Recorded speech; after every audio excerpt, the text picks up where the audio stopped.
नमस्ते छात्रों, आज हम आपकी हिंदी की पाठ्य पुस्तक स्पर्श भाग 1 से पाठ एवरेस्ट मेरी शिखर यात्रा, इसकी लेखिका हैं बचेंद्री पाल जी। इस पाठ का अध्ययन हमने पिछले हफ्ते किया था और इस बार हम इस पाठ में आए भाषा अध्ययन अर्थात व्याकरण विषयों का एक अध्ययन करेंगे। ठीक है, तो आज का जो पहला व्याकरण का विषय आपका भाषा की बात के अंतर्गत आएगा वह होगा विराम चिन्ह।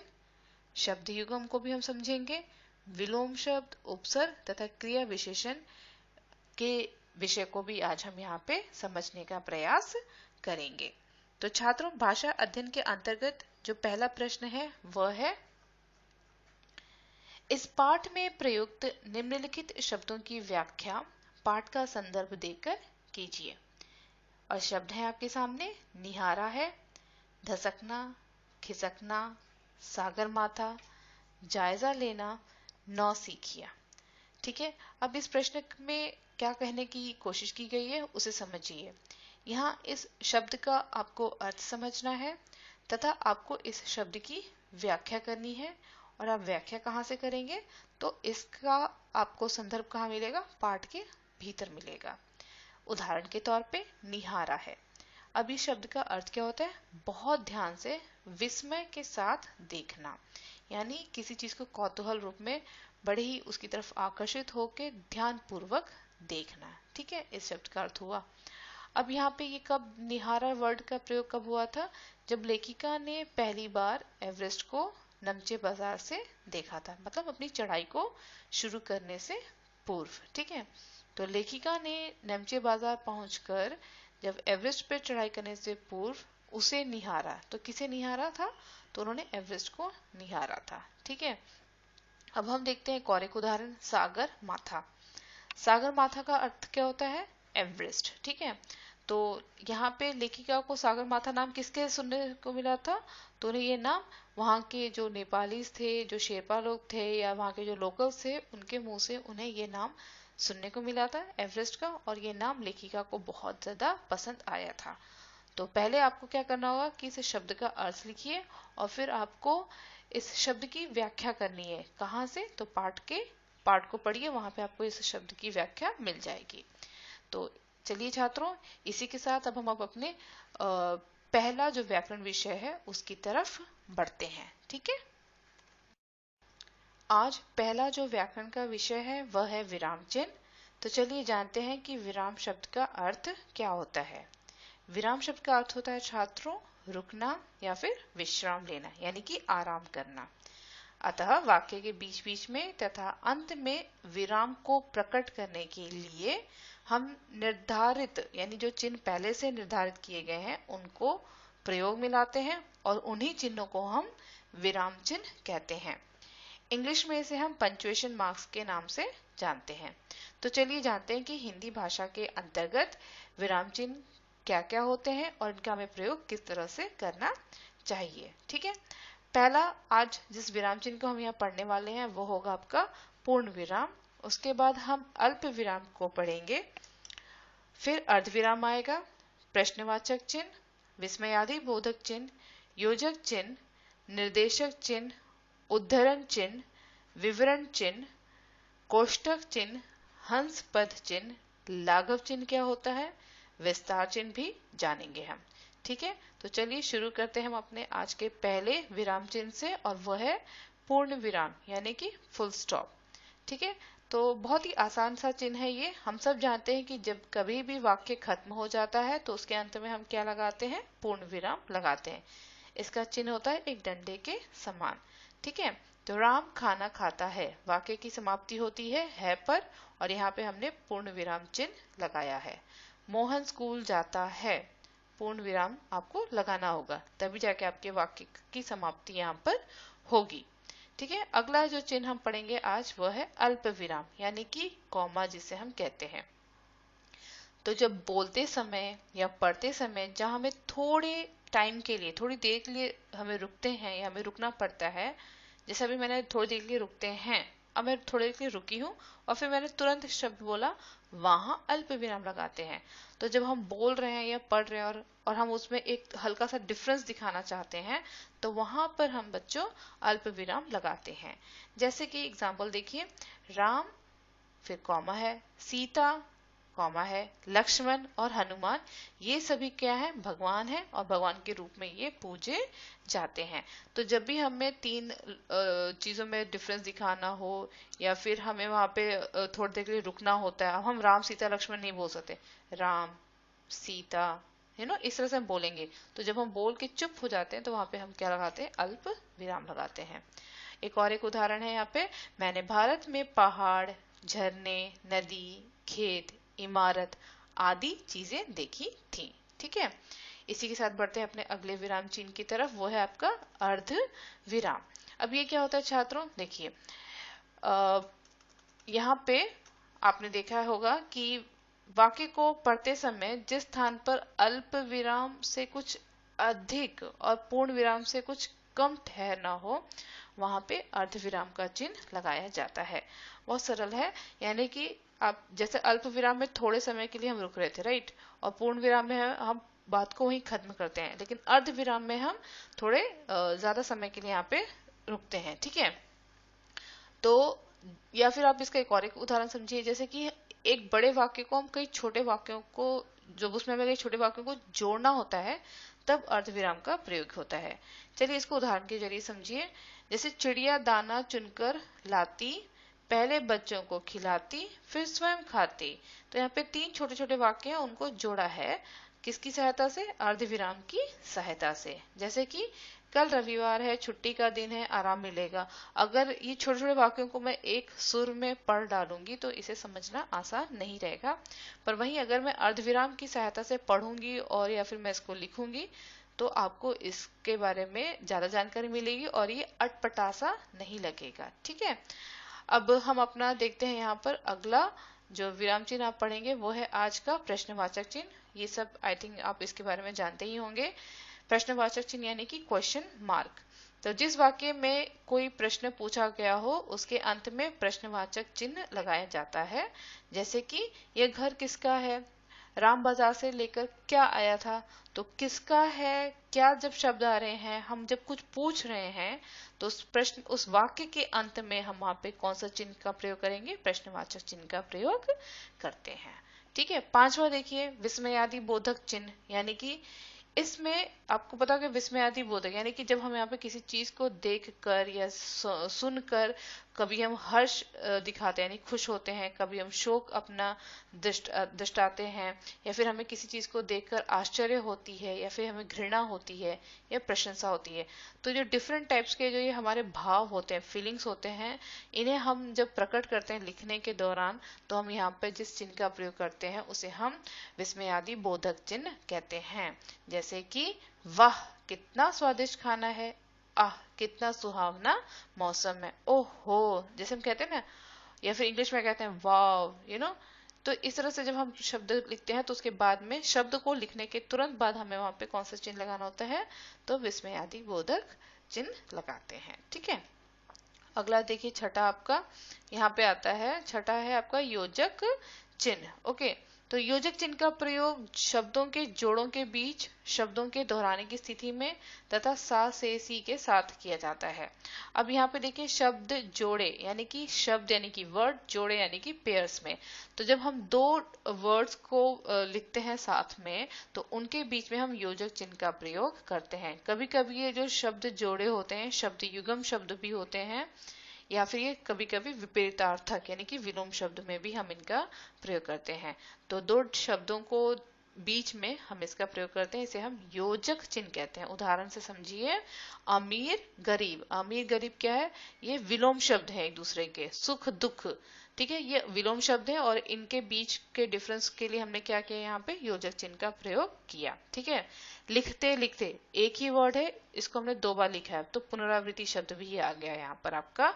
तो लिखते लिखते तो यहाँ पे हमने कौन सा चिन्ह का प्रयोग किया, तो योजक चिन्ह का प्रयोग करते हैं। रात दिन, अगेन ऑपोजिट वर्ड्स, तो परिश्रम करने पर ही सफलता मिलती है। तो इस तरह आपको योजक चिन्ह का प्रयोग करना सीखना पड़ेगा। ठीक है, निर्देशक चिन्ह, अब निर्देशक चिन्ह का प्रयोग विषय विवाद संबंधी प्रत्येक शीर्षक के आगे या फिर उदाहरण के पश्चात यानी कि उदाहरण के बाद, कथोपकथन के नाम के आगे किया जाता है। ठीक हो, इसको रेखा चिन्ह के नाम से भी हम जानते हैं। उदाहरण समझिए।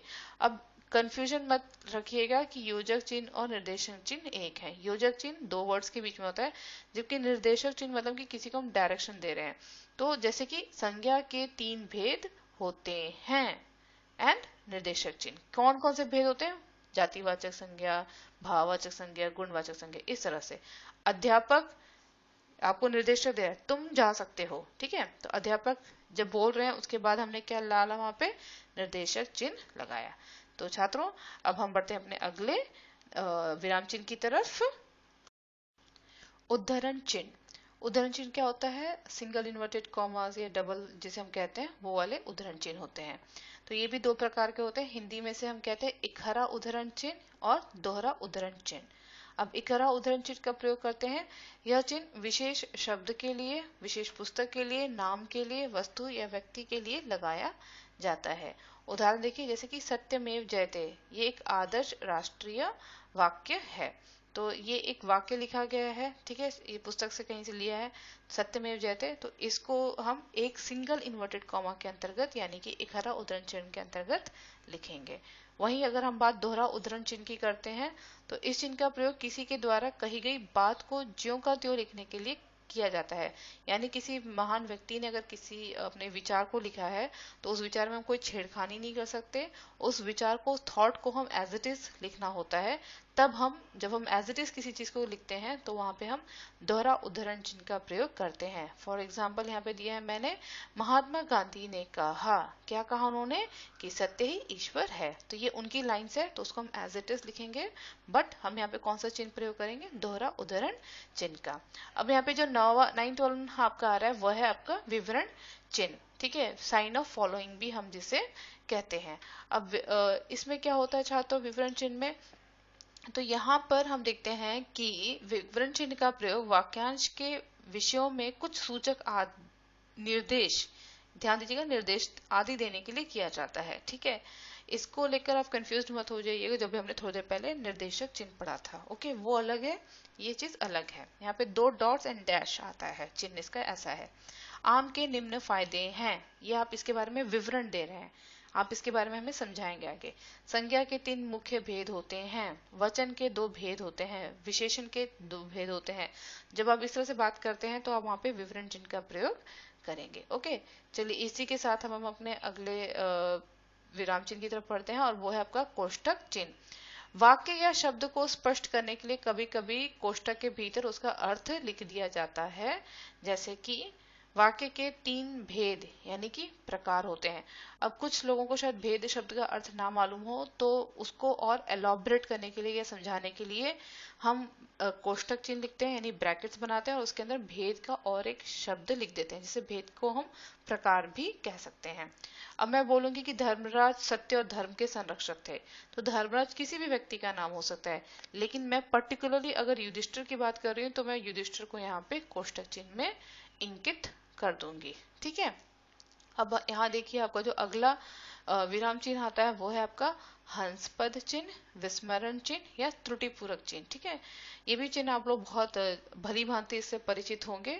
ये क्या होता है, जब कभी भी आप हिंदी में कोई वाक्य लिख रहे हैं और किसी शब्द को लिखना भूल गए हैं तो हम करते हैं उसके नीचे एक छोटा सा हाफ ट्राइंगल कह लीजिए या इनकम्प्लीट ट्राइंगल हम वहां पे बना देते हैं, या इसे हम उल्टा वी भी कहते हैं, उल्टा वी अपोजिट साइड का बना देते हैं।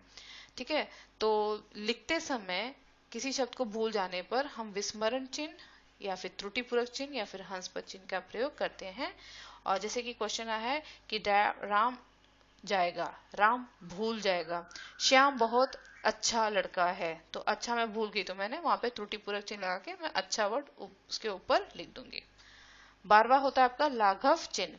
ये क्या होता है, जब किसी बड़े शब्द को संक्षिप्त रूप में हमें लिखने के लिए कुछ अंश लिखकर लाघव चिन्ह लगा दिया जाता है।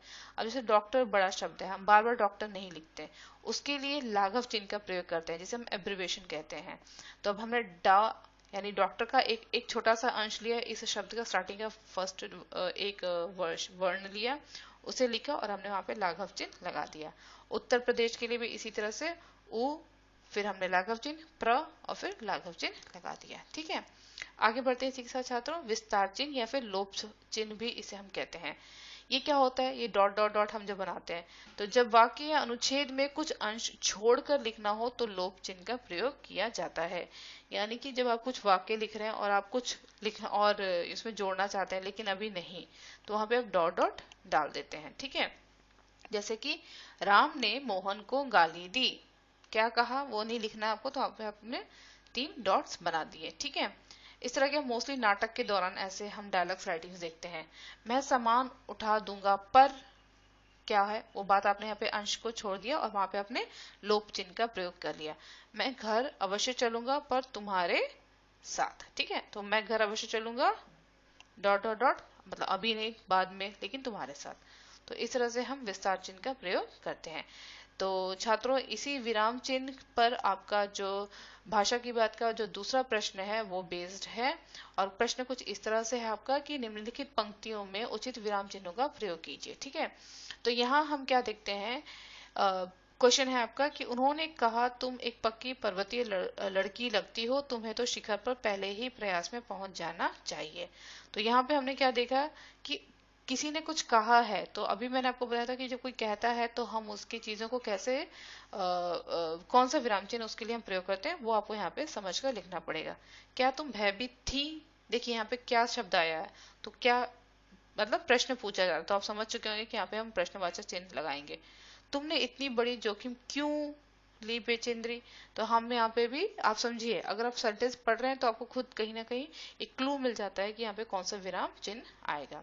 तो छात्रों, आपको थोड़ी बहुत इसमें अभ्यास करना पड़ेगा, वाक्यों को पढ़ना पड़ेगा, ध्यान से समझना होगा, और फिर अभ्यास के जरिए ही आप विराम चिन्हों को सही तरीके से लिखने का एक आपको आइडिया मिल जाएगा। ठीक है, तो चलिए अब चलते हैं अपने अगले व्याकरण विषय की तरफ। अगला व्याकरण का विषय है आपका शब्द युगम, शब्द समूह एवं पुनरुक्ति शब्द। छात्रों, इस विषय पर हम पहले भी एक बार वीडियो में बात कर चुके हैं, परंतु मैं आपको फिर से इसका एक संक्षिप्त अर्थ समझाती हूँ। शब्द युगम शब्द किसे कहते हैं, वो वर्ड्स या वो शब्द जो हम पेयर्स में यूज करते हैं लेखनी के दौरान या बोलने के दौरान। शब्द समूह क्या होते हैं, जो शब्द शायद आप अगर उन्हें उच्चारण कर रहे हैं तो वो समान होते हैं लेकिन उनके अर्थ भिन्न होते हैं। ठीक है, शब्द युगम में बहुत से शब्द कभी विपरीत अर्थ वाले भी होते हैं। एवं पुनरुक्ति या पुनरावृत्ति या दोहराए जाने वाले शब्द क्या होते हैं कि एक ही वर्ड को हम 2 बार रिपीट करते हैं और उसके लेकिन बीच में योजक चिन्ह का प्रयोग किया जाता है। ठीक है, जैसे बेटा बेटी विपरीत शब्द में आ जाएगा आपका, कुल और कुल समान उच्चारण लेकिन भिन्न अर्थ, वहीं आर पार या बातों बातों में, सदा सर्वदा, ये पुनरावृत्ति शब्द के अंतर्गत आते हैं। अब मेन मकसद क्या है इस बात को यहाँ समझाने का कि इन योजक चिन्हों की सहायता से लिखे गए जो शब्द युगम है, शब्द समूह है, पुनरावृत्ति शब्द हैं, इनसे हम वाक्य का या सार्थक वाक्य निर्माण कर सकते हैं। फॉर एग्जाम्पल यहाँ पे दिया मैंने भागते भागते, मैं भागते भागते थक गया, तो भागते भागते कोई विपरीत शब्द नहीं है। ठीक है, ये पुनरुक्ति शब्द के अंतर्गत आया और हमने इससे एक सार्थक वाक्य बनाया। ठीक है, अब इसी से छात्रों जुड़ा हुआ जो आपका व्याकरण का विषय है वो है प्रश्न देखिए, नीचे दिए उदाहरण के अनुसार निम्नलिखित शब्द युग्मों का वाक्य में प्रयोग कीजिए। तो हमारे पास एक वॉकी टॉकी थी। Walkie talkie is not opposite words, ये विपरीत शब्द नहीं है, ये शब्द युग्म में आते हैं। मतलब ऐसे शब्द हैं जिनको हम जोड़ी में ही प्रयोग करते हैं, वॉकी एंड टॉकी। ठीक है, तो इसी तरह यहाँ पे कुछ और प्रश्न में दिए गए हैं शब्द, जैसे टेढ़ी मेढ़ी, गहरे चौड़े, आसपास वगैरह। तो इन शब्दों से आपको सार्थक वाक्यों का निर्माण करना होगा। ठीक है, ये आपके लिए आसान होगा, इसे वाक्य निर्माण करने की कोशिश कीजिएगा। चलिए इसी के साथ अब अपने अगले व्याकरण विषय पे चलते हैं, वो है विलोम शब्द। आप लोगों ने बचपन से इसको पढ़ा ही होगा, एक इसका रिकैप करते हैं। विलोम शब्द क्या होता है छात्रों, उल्टे शब्द भी हम इसे कहते हैं या विपरीत अर्थ वाले शब्द भी हम इन्हें कहते हैं। ठीक है, तो ऐसे शब्द जो एक दूसरे के उल्टे होते हैं वो विलोम शब्द के अंतर्गत आते हैं। उल्टा या विरोधी जो अर्थ देते हैं, जैसे कि आजादी और गुलामी, नवीन या प्राचीन, आय व्यय। तो इस तरह के शब्दों को हम विलोम शब्द के अंतर्गत लेकर आते हैं। ठीक है, यहाँ पे इसी से जुड़ा आपका प्रश्न चौथा है, वह है उदाहरण के अनुसार विलोम शब्द बनाइए। जैसे अनुकूल वातावरण, प्रतिकूल वातावरण, है ना, अनुकूल प्रतिकूल ये एक दूसरे के विलोम हैं। तो वैसे ही आपको नियमित का विलोम शब्द ढूंढना है, विख्यात का बताना है, आरोही, निश्चित, सुंदर। अब आप समझाते हैं जो चीज सुंदर होती है तो उसका उल्टा क्या होगा, उसका अपोजिट क्या होगा, ये आप उसके लिए खराब बोल सकते हैं, या मैं कहूंगी उसके लिए असुंदर शब्द यूज कीजिए। निश्चित शब्द है मतलब कोई चीज डेफिनेटली होने वाली है, तो उसका अपोजिट क्या हो सकता है, अनिश्चित, ठीक है, जिसके बारे में हमें जानकारी नहीं है। तो चलिए मुझे लगता है कि आप लोग विलोम शब्द को भी समझ चुके होंगे एक संक्षिप्त रूप में। अब हम बढ़ते हैं अपने अगले व्याकरण विषय की तरफ। अगला व्याकरण का विषय है उपसर्ग। तो बच्चों, उपसर्ग शब्द से क्या तात्पर्य होता है, तो ये वे शब्द होते हैं जो किसी शब्द के पहले जुड़कर उसके अर्थ में एक प्रकार का परिवर्तन ले आते हैं, उसे हम उपसर्ग कहते हैं। तो उपसर्ग में हमेशा जो उपसर्ग होता है वो शब्द के, मेन शब्द के आगे लगता है, ठीक है। तो जैसे कि मैंने यहाँ नीचे उदाहरण दिया हुआ है आपके लिए, उपसर्ग मूल शब्द और शब्द में। उपसर्ग है अप, इसमें आपने एक मूल शब्द है आपका मान, तो एक नया शब्द बन जाएगा उससे अपमान, ठीक है। वहीं पे अगर ला उपसर्ग लगाएंगे आप परवाह शब्द में, तो आपका नया शब्द बनेगा ला परवाह। तो उपसर्ग के लिए आपको मात्र इतना ध्यान देना है कि उपसर्ग हमेशा मूल शब्द यानी ओरिजिनल वर्ड के आगे लगता है और उससे उस शब्द के अर्थ में एक परिवर्तन आ जाता है, वो शब्द की विशेषता बढ़ जाती है, ठीक है। ठीक उसी प्रकार छात्रों, आपने उपसर्ग के साथ साथ प्रत्यय भी सुना होगा, ठीक है। अब प्रत्यय क्या होता है, देखिए प्रत्यय क्या होता है, प्रत्यय हमेशा पीछे लगता है। तो ऐसे शब्दांश जो किसी शब्द के अंत में लगकर उस शब्द के अर्थ में परिवर्तन अथवा विशेषता उत्पन्न कर देते हैं, उन्हें हम प्रत्यय कहते हैं। उदाहरण के तौर पे देखिए, जैसे कि एक प्रत्यय है आवा और मूल शब्द है पहन, पहन प्लस आवा नया शब्द बन जाता है उसे पहनावा। ओढ़ प्लस नी ओढ़नी, ठीक है। तो छात्रों, इसी से जुड़ा हुआ आपका भाषा अध्ययन का एक जो प्रश्न है वह है कि निम्नलिखित शब्दों में उपयुक्त उपसर्ग लगाना है आपको। जैसे पुत्र शब्द है, इसमें हमने उप यानी पहला आगे लगाना है शब्द के, पुत्र ओरिजिनल शब्द है, उसके आगे हमने क्या लगाया, यहाँ पे हमने उपसर्ग लगाया, तो सु, तो शब्द बन गया नया सुपुत्र। वैसे ही आपको वास शब्द के लिए, तो वास के लिए अगर आप उपसर्ग लगाएंगे तो आ लगा सकते हैं, आ प्लस वास, तो नया शब्द बन जाएगा आवास। वैसे ही आपको व्यवस्थित, कूल, गति, रोहन और रक्षित, इन शब्दों के लिए एक उपयुक्त आपको उपसर्ग शब्द ढूंढना है, ठीक है। रक्षित के लिए आप सु लगा सकते हैं, तो सु प्लस रक्षित सुरक्षित हो जाएगा। तो चलिए अब अपने अगले व्याकरण विषय की तरफ चलते हैं और वह है हमारा क्रिया विशेषण। अब क्रिया विशेषण क्या होती है, विशेषण यानी कि यहाँ पे देखिए जिन शब्दों से क्रिया की विशेषता का पता चलता है, ठीक, क्रिया मतलब क्या होता है, किसी कार्य को करना, और उस कार्य की अगर विशेषता का पता चलता है तो उसे हम कहते हैं क्रिया विशेषण। उदाहरण, वह धीरे धीरे चलता है, चलना, खाना, सोना, गाना, ये एक तरह की क्रियाएं होती हैं। चलता है तो क्रिया है, लेकिन इसकी विशेषता क्या है कि वो कैसे चल रहा है, धीरे धीरे या जल्दी जल्दी चल रहा है, कैसे चल रहा है, या रेंग रहा है, तो वो धीरे धीरे यहाँ पे चल रहा है, तो वो धीरे धीरे शब्द जो है वो उसकी विशेषता हो गई, तो क्रिया विशेषण धीरे धीरे शब्द हुआ, ठीक है। तो क्रिया विशेषण के कुल 4 प्रकार होते हैं, चलिए इन्हें जल्दी से समझते हैं। पहला होता है आपका स्थानवाचक क्रिया विशेषण, कालवाचक क्रिया विशेषण, परिमाणवाचक क्रिया विशेषण तथा रीतिवाचक क्रिया विशेषण। कुछ लोग इसे 5 भागों में विभाजित करते हैं, पर मुख्यतः इन 4 की ही बात की जाती है। चलिए हम पहला वाला क्रिया विशेषण समझते हैं, वह है आपका स्थानवाचक क्रिया विशेषण। वो क्या होता है, तो जिस क्रिया विशेषण से क्रिया की स्थान संबंधी विशेषता प्रकट होती है, ठीक है। अब क्रिया अगर हमें किसी स्थान के बारे में जानकारी दे रहा है तो उसे हम स्थानवाचक क्रिया विशेषण के अंतर्गत लाते हैं। जैसे कि तुम पीछे चलो, पीछे चलना, आगे चलना, कहाँ जा रहे हो, कहाँ से आ रहे हो, तो ये जो शब्द होते हैं ना, ये पीछे और कहाँ, ये सब स्थानवाचक क्रिया विशेषण की ओर हमें इंगित करते हैं, ठीक है। एक और एक यहाँ पे क्रिया विशेषण लिया है मैंने आपके लिए, वो है आपका कालवाचक क्रिया विशेषण। ये क्या होता है, जिन क्रिया विशेषण शब्दों से क्रिया के होने का समय पता लगे, काल मतलब समय होता है, तो जो क्रिया किस समय हो रही है उसका अगर हमें जब जानकारी मिलती है तो उस शब्द को हम कहते हैं ये कालवाचक क्रिया विशेषण है। अर्थात तुम कब जाओ, कब आए, तो कब क्या है, समय का पता बता रहा है कि समय बताया ये कब है, किस समय आए, तो वो हो गया आपका कालवाचक क्रिया विशेषण। आज बारिश होगी तो आज भी क्या हो गया, समय है, ठीक है। या प्रतिदिन, मैं प्रतिदिन स्कूल जाता हूं, तो प्रतिदिन क्या है वो कालवाचक क्रिया विशेषण के अंतर्गत आएगा, ठीक है। चलिए जल्दी से हम तीसरा पढ़ लेते हैं, परिमाणवाचक क्रिया विशेषण। ये क्या होता है, जिन क्रिया विशेषण शब्दों से क्रिया के परिमाण यानी कि नापतोल का बोध होता है उसे हम परिमाणवाचक क्रिया विशेषण कहते हैं।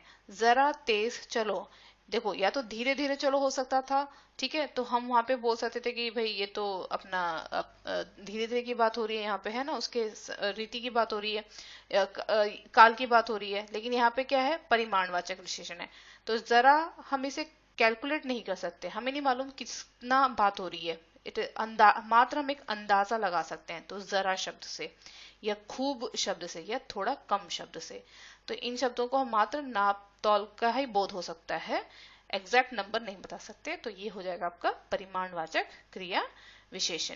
वहीं जब हम रीतिवाचक क्रिया विशेषण की बात करते हैं तो होता है कि क्रिया विशेषण शब्द जिनसे क्रिया की रीति का पता चले वो रीतिवाचक क्रिया विशेषण कहलाते हैं। जैसे कछुआ धीरे धीरे चलता है, मतलब कछुए की रीति कैसी, उसका तरीका ही क्या है, धीरे धीरे चलना, ठीक है। सचमुच अच्छा गाते हो तुम, अचानक ही बारिश होने लगी, तुम वहां बिल्कुल मत जाना, तो ये एक तरह से क्रिया की रीति का हमें यहाँ पे पता चल रहा है, तो ये हो गया आपका रीतिवाचक क्रिया विशेषण।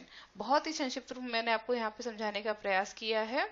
चलिए इसी से जुड़ा जो आपका भाषा अध्ययन में प्रश्न है वो है, निम्नलिखित क्रिया विशेषण का उचित प्रयोग करते हुए रिक्त स्थानों की पूर्ति कीजिए। जैसे कि मैं डैश ये कार्य कर लूंगा, ठीक है, अब मैं ये कार्य कुछ समय में कर लूंगा, कुछ देर बाद कर लूंगा, बाद में करूंगा, सुबह तक करूंगा, अगले दिन करूंगा, ये आपको यहाँ पे सोचकर इस जो रिक्त स्थान है उसकी पूर्ति करनी है, उसको कंप्लीट करना है, ठीक है। बादल घिरने के डैश ही वर्षा हो गई, यहाँ आपको ऐसे क्रिया विशेषण शब्द को ढूंढकर या तो काल शब्द को ध्यान रखना है, रीति को ध्यान में रखना है, यहाँ पे आपको इनको आपको ध्यान में रखते हुए फिलिंग द ब्लैंक्स को यानी रिक्त स्थान की पूर्तियों को आपको पूरा करना होगा। बहुत आसान रहेगा आप सभी के लिए। चलिए छात्रों, इसी के साथ आज की कक्षा को मैं समाप्त करती हूँ। उम्मीद करती हूँ कि भाषा अध्ययन के जो हमने व्याकरण विषयों को आज पढ़ा है वो आपको भली भांति समझ आया होगा। तब तक के लिए धन्यवाद।